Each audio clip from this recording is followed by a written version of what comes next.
Having proper riding gear is as essential to riding a motorcycle as having an actual motorcycle. And chances are, if you're just starting out, you're probably a little overwhelmed by all the choices on the market. Shopping for riding gear can be just as intimidating as shopping for the actual motorcycle, which is why I've put together this incredibly helpful video. And I know what you're thinking. But Yam, how do you know if it's helpful? We haven't even seen it yet. There aren't even any trolls in the comments section. Well, young squidlets, I too was once a young noob, eager to hop on my very own first bike and hit the road. I've learned a thing or two since then, mended my reckless ways, and brought all that first-hand knowledge right here for your viewing pleasure. Before we kick things off again, let me start by saying, hello, how are you? How's the fam? Did Aunt Patty ever find a cure for that gout? She's gotta lay off all that deli meat. It's not good for her. Speaking of meat, we need to discuss today's sponsor. Yes, it's that time. Yes, this is the crudest segue we've ever done, but by God, if you don't know what it already is, then it is Manscaped. These guys have been a proud supporter of the channel for 6 months now. Can you believe it? Time flies. If you don't know, well, you gonna learn today. They make the finest in male grooming products and have a proprietary no-nick ceramic bladed shaver called the Lawnmower 2.0 that makes short work of any of the gnarly and unsightly body hair you might have. Now, let me break this down for you.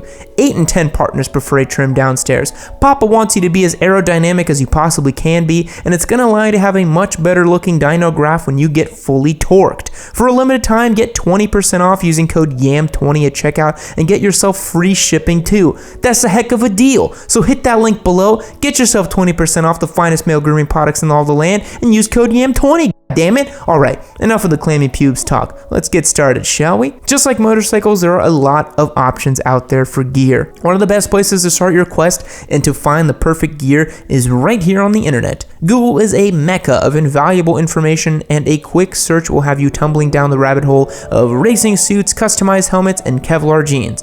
And no, they are not actually bulletproof, as weird as it sounds. Once you get an idea of the stuff that's out there, hit up some YouTube videos for in-depth reviews and insider knowledge. The guys over at Revzilla have a great channel and a shopping platform, so be sure to check out some of their stuff, but do some digging around the internet because Revzilla doesn't always have the best prices. They're kind of like Walmart in that way. Even if you don't end up buying from them, you can get a solid understanding for the kind of gear that's going to be the best for the type of riding you're going to be doing by looking at their videos. Everyday riders, track guys, and off-road chasers are all going to have different needs, so don't go into thinking gear is a one-size-fits-all type of thing. While you're checking out videos, be sure to check out the 7 hacks to ride for cheap and our 5 overlooked safety items video. They're going to offer an in-depth look of some of the things we're going to touch on today's video, and they're a good reminder for saving money and staying safe. New riders typically fall into one of 2 categories when they buy their first round of gear. Yes, I said first round. There's the rider who sets an outlandish gear budget and is set on buying the most expensive gear out there. You know, because expensive equals better. Then there's the guy who searches high and low to find the cheapest stuff out there. To each their own, I say, but here's the truth. You want to fall somewhere in the middle. The price tag is important, obviously, but it's not everything. Just because you find a $600 helmet doesn't mean that's the best helmet out there or that you need to buy it. Although myself, I am partial to a $600 lid from Arai. Now, I'm not saying they make the best helmet, but I am saying that you'd be silly to not own an Arai if you have the budget and the head size for it. Here's a quick rundown of where you can save some money on gear and where you shouldn't. Never, ever buy a used helmet. Seriously, never buy a used helmet. I don't care if you save $200, your head and your life is certainly worth more than that. Used seasonal gear is okay, provided it's still intact, i.e. don't buy a rain suit with a rip in it. Common sense. Skip out on the used boots. Trust me on this one, there's a nasty case of athlete's foot just waiting to happen to you, and you can get a brand new pair for $100 or less. I don't want to turn this into a cheap gear video because I already have one of those up, so go check that out on my channel. Can you tell I want you to check out all my videos? Moving on. Since we've already touched on the topic of money side of gear, let's go ahead and take a look at what else you should be looking at bare minimum. For the everyday rider, you're going to want a helmet, jacket, gloves, and boots. I also recommend investing in a good pair of earplugs. You can get a custom molded set for around $40 and they're going to last you many seasons. So what you're hearing. Not every rider is going to need every piece of gear that's out there, so let's start with the bare bones essentials and go from there. If you aren't hitting up track days, you really don't need a full riding suit, track boots, and etc. So we're going to stick to the basics and keep it simple. If you want to splurge on additional safety items when you're starting out, add a pair of slide resistant or Kevlar pants to your shopping list. Once you've nailed down your list of basics, it's important to consider the climate you're going to be riding in. If you live in a nice climate, then a leather riding jacket is going to be pretty nice. If you live in Satan's bunghole like I do, then leather is a pretty good way to have a heat stroke. An armored textile jacket's going to be much more comfortable, and they usually come equipped with vent ports that you can open with the touch of a zipper. Nothing like the fresh feeling of 50-mile-per-hour winds whipping your pits and spreading your scent into the wild. Just a little man musk from Mother Nature. Online shopping is great. I love it, you love it, Jeff Bezos had really made it so that we all love it. 2-day shipping on all the things, yes please.